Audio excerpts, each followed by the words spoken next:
네, 프로의 시선으로 왔습니다. 오늘 전략은 어디에 포커스를 맞춰야 될까요? 앞서 브리핑 들으신 대로 지수는 고점을 향해 올라가고 시총에 꽤 큰 삼성전자 그리고 포스코홀딩스, 네카오가 이끄는 상승세 이어지고요. 반면에 에코프로 그룹주가 좀 약하면서 코스닥은 800선 지키고는 있지만 사흘째 내리막길입니다. 두 프로께 힌트를 들어보죠. 정태근 미르경제연구소 이사, 송태현 유한타증권 과장입니다. 어서 오세요. 네, 반갑습니다. 안녕하세요. 네. 시장 어렵습니다. 먼저 정 이사님께 질문 드려볼게요. 공매도 금지에 폭등했던 월요일장 정말 유례없는 경험을 네. 이번 주에 투자자분들이 많이 하셨을 것 같아요. 그런데 이후에 코스닥은 사흘째 밀리고 있습니다. 공매도 금지에 좀 변동성이 확실히 커졌던 이번 주잖아요. 결국은 시장 방향을 결정할 키팩터가 뭐라고 보시는지. 사실 오히려 10월 바닥을 딛고 중요한 건 계속 금리입니다라는 이야기를 해주셨는데 공매도 금지라는 새로운 이벤트가 등장하지 않았습니까? 그 효과와 함께 앞으로 주가 키팩터를 좀 알려주세요. 공매도는 그냥 단기적이라고 보시면 될 것 같아요. 이벤트에 그치는. 네. 이게 그러니까 지속성 측면에서 말씀을 드려보게 되면 네. 공매도 금지라는 환매수, 그러니까 쇼커버링이라 그러죠. 환매수를 이게 지속이 계속 가능할까요? 그러니까 팔았던 것을 빨리 사들이는 거거든요. 근데 계속 지속적으로 사지는 않지 않습니까? 그렇게 본다라면은 단기적으로 보는 게 맞는 거고, 그리고 공매도 이슈를 너무 좀 많이 신경 안 썼으면 좋겠다 생각이 드는 게, 물론 뭐 공매도 금지를 하게 되면은 지수 하락은 제한되기 때문에 긍정적인 부분들은 있겠죠. 그러나 공매도 금지가 산다라고 연결시키는 것은 무리가 있다고 봐야 되거든요. 그러니까 이런 느낌이라고 보시면 될 것 같아요. 나쁘지 않다와 좋다는 느낌이 다르잖아요. 다르기 때문에 그런 차이가 있다 좀 보시면 될 것 같습니다. 그래서 아주 디테일하게. 그렇죠. 네, 그런 부분들이 있고, 그래서 이제 또 중요한 건 공매도로 인해서 시장이 돌아선 건 아니잖아요. 미국에서 금리 동결을 하게 되면서 11월 1일 날 이미 시장이 돌아섰고, 네. 그 돌아서는 구간 속에서 시장의 호재가 될 만한 단기적인 이슈가 나왔다라고 보는 게 맞는 겁니다. 그런데 중요한 것은 약간 솔직히 좀 오버했잖아요. 월요일에요? 그렇죠. 코스닥이 7%인가요? 어느 정도면 오버한 거거든요. 이 수치가 언제 나왔냐면 그 코로나 때 3월 17일 날 바닥을 잡고 돌아설 때 그때 한번 나오고, 이제 동학개미 운동 때. 한 3년 뒤에 지금 4년 뒤에 나온 거거든요. 그렇기 때문에 이게 유례가 없다라기보다는 네. 기억을 못 할 수가 있는 거죠. 그때도 오래전이다 공매도 보니까. 금지가 있었단 말이에요. 네, 그때도 그렇죠? 공매도 네. 금지가 있었죠. 맞아요. 근데 그때는 기간을 정해놓지 않았지만은 이번에는 기간을 정해놨다는 거. 네. 여기서 여담이지만 6월 30일까지 정해놨잖아요. 근데 걱정이 되는 게 만약에 내년 6월 30일 가서 그때 시장이 하락을 하면 어떡할까요? 왜 그래서 기간을 정하는지 이해를 못 하겠어요. 뭐 하는 건 어쩔 수 없이 제도 치더라도. 개선이라는 명백한 목적이 있기 때문이 아닐까 싶기도 하고. 그 제도 개선이라면 이 얘기하면 또 길어지겠네요. 네네. 그 얘기 한번 특집으로 네. 다룰게요. 네. 그래서 네. 어쨌든 공매도 금지는 일단 일시적인 효과를 보는 게 맞습니다. 그리고 네. 일시적으로 시장을 띄웠기 때문에 이게 오늘 옵션 만기잖아요. 요와 그쵸. 연결시켜 보게 되면은 이게 그 월요일 날 이렇게 띄우게 되면 소위 말하는 풋에 대한 프리미엄이 낮아지게 돼요. 정말 가격이 싸지게 되거든요.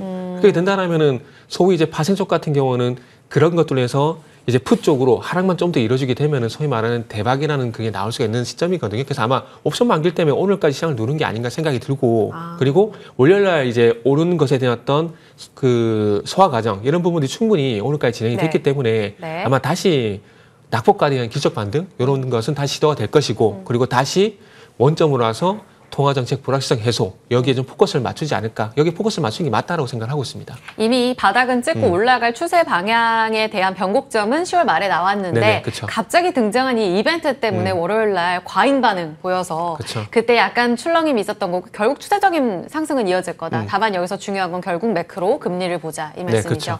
근데 저는 궁금한 게 공매도는 단기 이벤트 끝날 거다 하셨는데 송 과장님 저 이 부분 궁금합니다. 월요일장 공매도 결과가 이제 T+2 어제 결과가 나오잖아요. 보니까 오히려 잔고는 늘은 것으로 확인이 됐습니다. 그리고 외국인의 쇼커버링이 아주 강력하게 들어왔다기보다는 결과론적으로 봤을 때 공매도 효과로 올라갈 거야라는 그 저가 매수세가 유입된 종목들도 꽤 많았다라는 분석들이 함께 나오고 있거든요.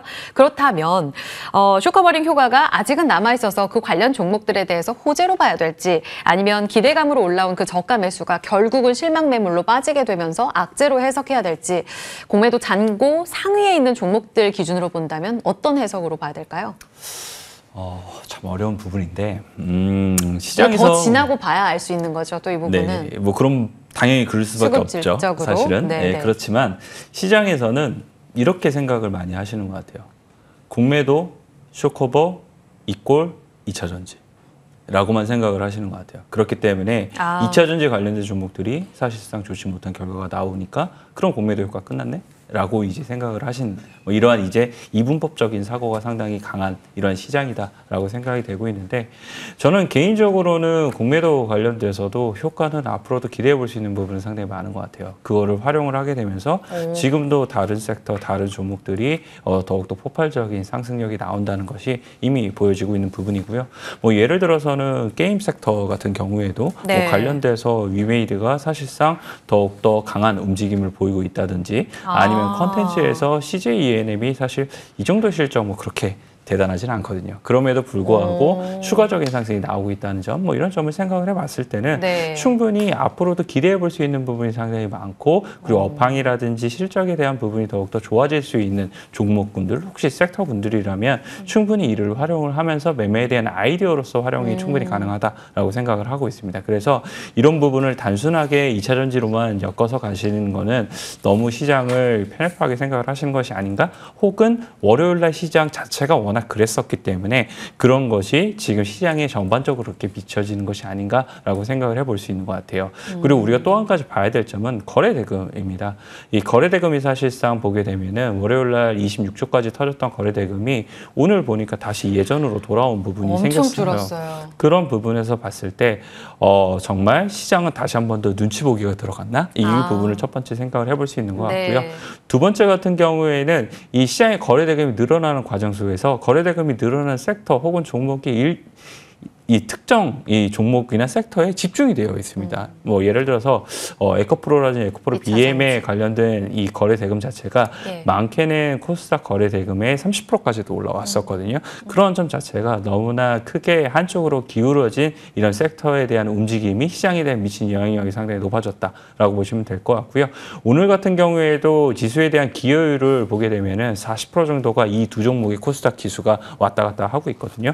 그렇기 때문에 오늘 사실상 거래소 같은 경우에 플러스 0.5%인데 코스닥 같은 경우에 마이너스를 기록을 하고 있는 겁니다. 그래서 이런 부분이 과연 얼마만큼이나 정상 시장으로에 대한 복귀가 이루어지게 될 것인지 이런 부분은 계속 체크를 해봐야 된다라고 말씀드릴 수 있을 것 같습니다. 그럼 정상으로 돌아왔을 때 동일한 질문을 드리면 지수의 키팩터는 앞으로 뭐예요?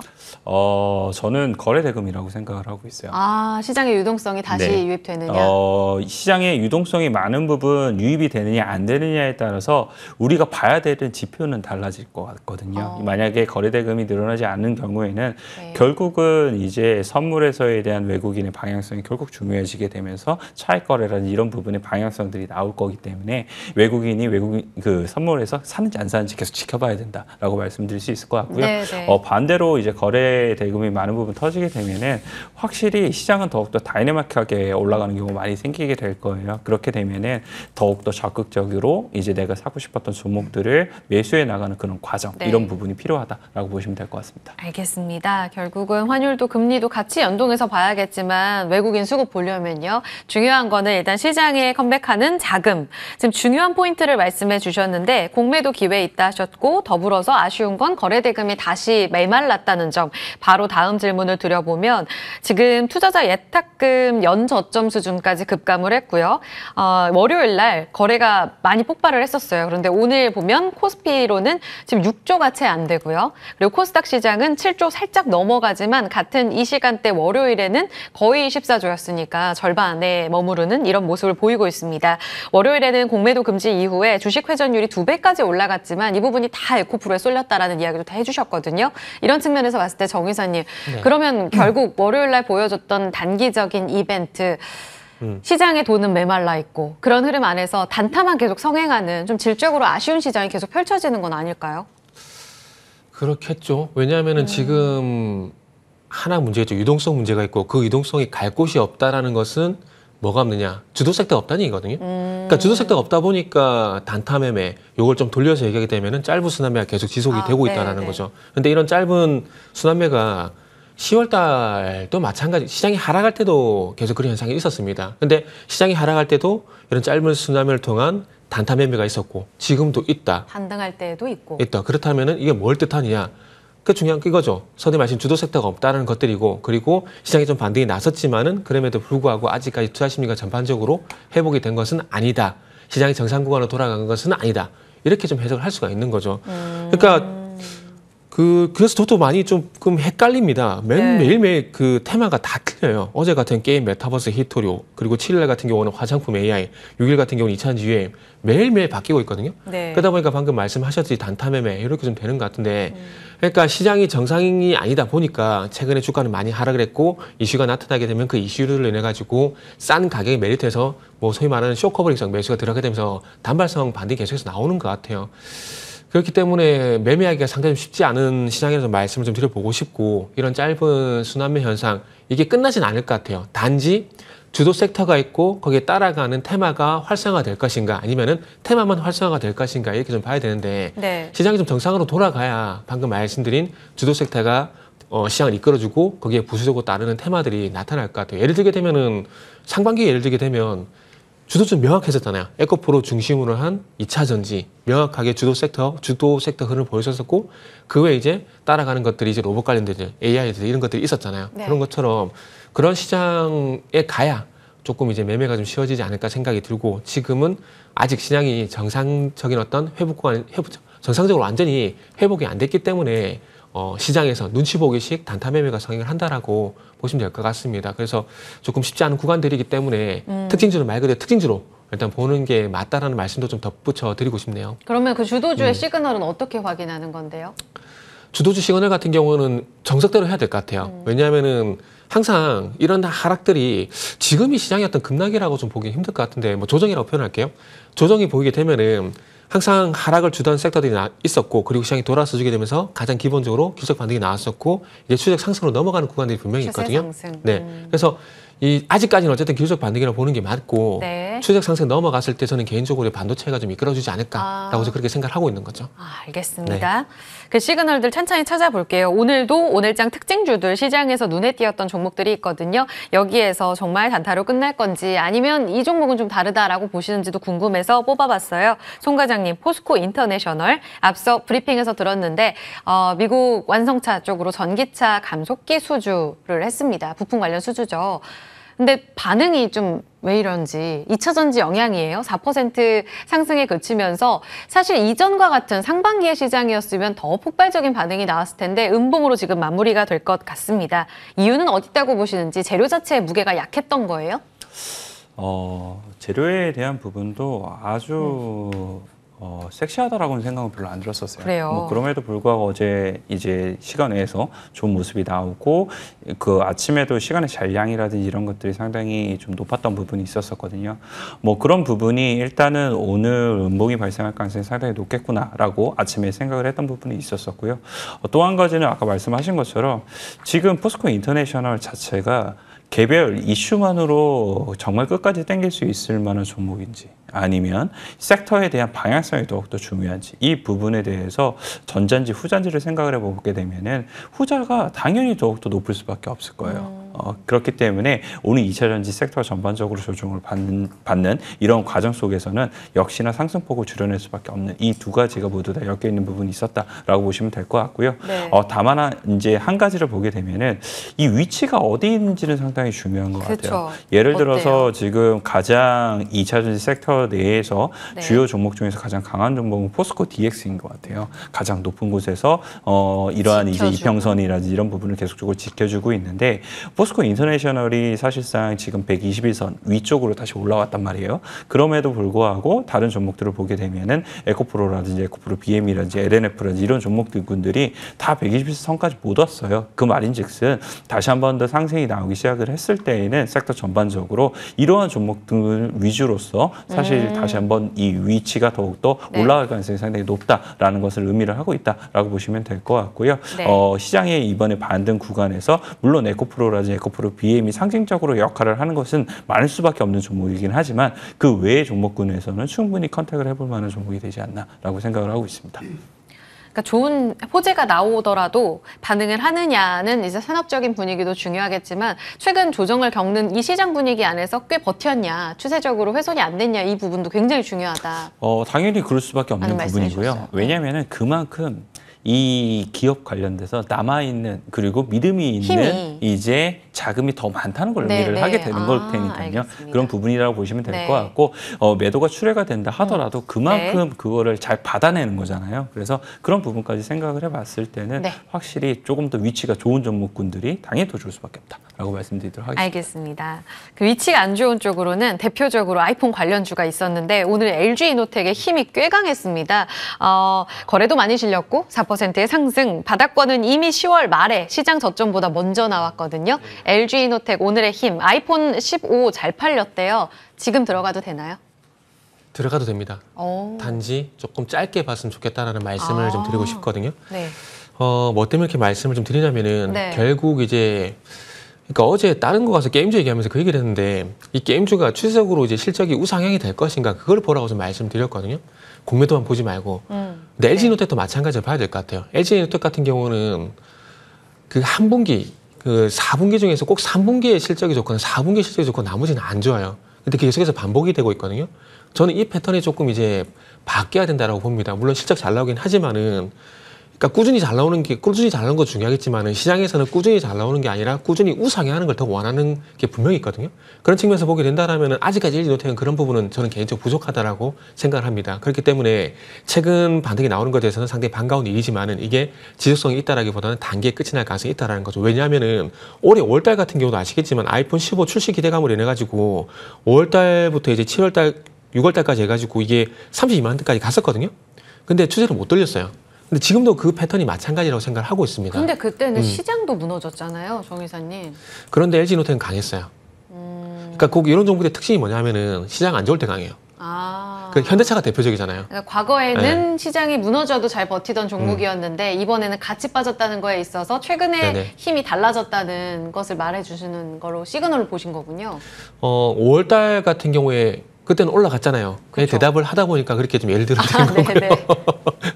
근데 그거를 논외로 하고 네네. 그때 당시 LG노텍이 갔던 이유 그리고 지금 LG노텍이 가는 이유가 제가 볼 때 비슷하다라는 거죠. 또 비슷한데 네. 그렇죠. 추세 상승은 조금 아쉬울 수 있다. 그러면 이 종목 하나만 네네. 짧게 더 여쭤볼게요. 네. LX 세미콘 오늘 OLED 때문에 간 거 맞나요? 두 자릿수 급등이 나오면서 오히려 LG 쪽 보면 네네. 디스플레이가 먼저 움직였어야 되는데 공매도 때문인지 오히려 사흘째 또 빠지고 LX 세미콘이 강하게 올라가거든요. 네네. 태블릿 시장 내년에 되게 좋다고 하던데 지금 이 시그널은 어때요? OLED 같은 경우는 아이패드, 그러니까 태블릿 쪽으로 보게 되면 네. 이것도 저는 기대감이라고 봐야 될 것 같아요. 기대감과 그리고 기저 효과. 네. 올해가 안 좋았기 때문에 내년에는 좋아질 것이다. 근데 그 좋아지는 부분들이 2022년 수준과는 별반 차이가 없는 부분들이 있거든요. 네. 그렇기 때문에 기저 효과를 보는 게 맞고 그리고 플러스 기대감. 그러니까 애플이 OLED를 OLED를 적용한 이제 태블릿 PC가 나올 것이다. 요 기대감이라 봐야 될 것 같아요. 근데 그쵸. 중요한 건 또 판매량이거든요. 네. 아이폰 같은 경우는 지금 이제 올해 이제 출고 예상되는 게 9,100만 대라고 나왔지만 태블릿 같은 경우는 1,000만 대 정도가 돼요.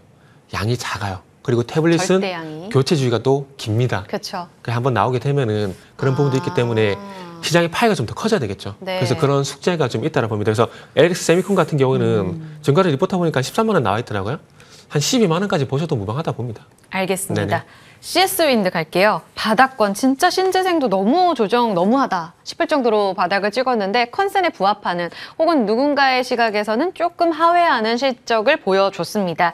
오늘 주가가 아주 강력하진 않은 마무리를 할 것 같은데 음봉 전환됐습니다. 그러면 지금 자리에선 반등시마다 매도가 맞을까요? 아니면 내년 턴어라운드 보여줄까요? 이건 사람마다 엇갈려요. 어떤 사실. 사람마다요? 보는 사람마다?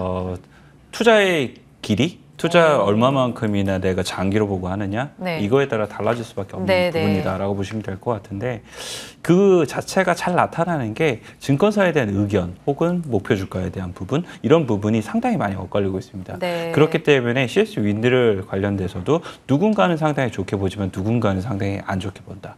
그런 말인즉슨 올라갈 때마다 매도하시는 분들도 상당히 많을 거란 말을 제가 지금 드리고 싶은 말이에요. 그렇기 때문에 오늘 아침에 상당히 매우 강하게 시작을 했지만 하지만 결국은 끝이 이렇게 끝났다라는 부분도 물량에 대한 소화에 대한 부분이 더욱더 필요하다라고 보시면 될 것 같고요. 어쨌거나 CS인데 실적에 대한 부분을 보게 되면은 바닥을 어느 정도 다져가고 있다라고 생각을 하고 있습니다. 수주에 대한 부분이 상당히 지연이 되고 있었던 부분이 있었었는데 그러한 부분도 어느 정도는 이제 바닥을 이루어가고 있는 것이 아닌가라고 생각을 해볼 수 있게 될 텐데 한 가지의 변수를 가지고 있습니다. 가장 중요한 것들이 신재생 에너지는 고금리화에서는 갈 수가 없어요. 왜냐하면은 CS 윈드라든지 이러한 이제 신재생 관련된 종목들이 결국은 수주를 받기 위해서는 사업에 대한 부분이 진행이 돼야지 이제 수주를 받게 될 텐데 그 신재생 에너지 관련된 사업들은 보통 PF로서 이루어지게 됩니다. 그 PF로 이루어진다는 것이 결국은 고금리 상황 속에서 PF가 계속적으로 잘 이제 활성화되기가 많이 어려운 부분이 있다라고 보시면 될 것 같고 만약 되게 된다 하더라도 그만큼의 수익성적인 측면에서 더욱더 좋아져야 되는 부분이 있게 될 텐데 과연 그것을 비트할 수 있겠느냐 이 부분에 있어서 자꾸 요즘 수주 지연이 된다라고 보시면 될 것 같고요. 시장에서는 어쨌거나 금리 관련돼서는 피크아웃을 찍었다라는 느낌을 주고 있기는 하지만 그럼에도 불구하고 고금리가 오래 간다는 것도 역시나 동의하고 있잖아요. 그래서 그 그쵸. 부분에 따라서 생각을 해봤을 때는 그 고금리화가 계속 갈 거라고 생각하시는 분들은 당연히 지금 매도하고 나가시는 게 맞다라고 말씀드리고 싶지만 조금 더 긴 모멘텀으로 봤을 때는 지금 구간은 충분히 그냥 걷어가기 좋은 구간이다라고 말씀드릴 수 있을 것 같습니다. 선택은 여러분들께 드릴게요. 저희 관심주 짧게 가격 전략 위주로 듣겠습니다. 먼저 정 이사님, 반도체네요? 한미반도체 더 가나요? 네. 그래서 가져왔습니다. 더 나을 것 같아서. 일단은 뭐 한미 반도체 같은 경우는 뭐 70% 가지고 말씀 안 드려도 충분히 잘 아실 거라 봅니다. 그리고 최근에 이제 8월달 이후부터 좀 고점이 되고 있는 6만 원대를 이제 돌파하는 흐름들이 나오고 있기 때문에 한번 관심을 가져볼 만하다고 봐요. 그렇기 때문에 오늘은 한미 반도체를 좀 말씀드리고 싶고 가격 매수가 밴드하고 말씀드릴게요. 매수가 같은 경우는 6만 원에서 6만 3천 원 정도 일단 말씀 좀 드릴 거고요. 그리고 목표가는 7만 9천 원, 손절가는 5만 8천 원 이렇게 제시 좀 하도록 하겠습니다. 7만 9천 원 산정이 어떻게 됐어요? 질문하고 싶은데 시간 관계상 일단 참고하겠습니다. 7만 9천 원, 한미반도체 신고가까지 봐주셨고요. 그리고 송 과장님은 이노 시뮬레이션 봐주셨어요. 새내기주 바닥에 있죠? 짧게 말씀드릴게요. 세 가지 정도 보고 있었는데 하나 빈지 팩터다. XR 관련돼서 요즘 뉴스 상당히 많아지고 있으니까 그거 봐야 된다라고 말씀드리고 싶고요. 섹터 내에서 말씀을 하신 것처럼 새내기 주기 때문에 신선하다라는 부분이 두 번째인 것 같아요. 그리고 마지막 세 번째가 이제 바닥에서에 대한 거래량이 어제 많이 터졌다. 그리고 오늘 좀 쉰다. 그렇기 때문에 추가적인 랠리가 나올 가능성이 상당히 높아 보인다라는 게 세 가지 투자 포인트다라고 보시면 될 것 같고요. 목표 주가는 18,200원입니다. 생각보다 조금 높게 산정한 거 아닌가라고 생각을 하실 수도 있겠지만 상한가 한번 가면 사실 요 근래 그 다음 것까지 생각을 해봤을 때는 충분히 가능하다. 이 점까지 생각을 해봤을 때는 18,200원 말씀을 드리고요. 손절가로는 좀 타이트하게 11,900원 말씀을 드리도록 하겠습니다. 상한가가 나올 정도로 요 근래는 사실 그쵸? 상한가 가는 것도 쉬우니까요. 알겠습니다. 18,200원 어제 수요일에 대량 거래 나왔거든요. 이 부분 참고해 보시기 바랍니다. 이노 시뮬레이션까지 들었습니다. 정태근 이사, 송태현 과장이었습니다. 감사합니다. 감사합니다.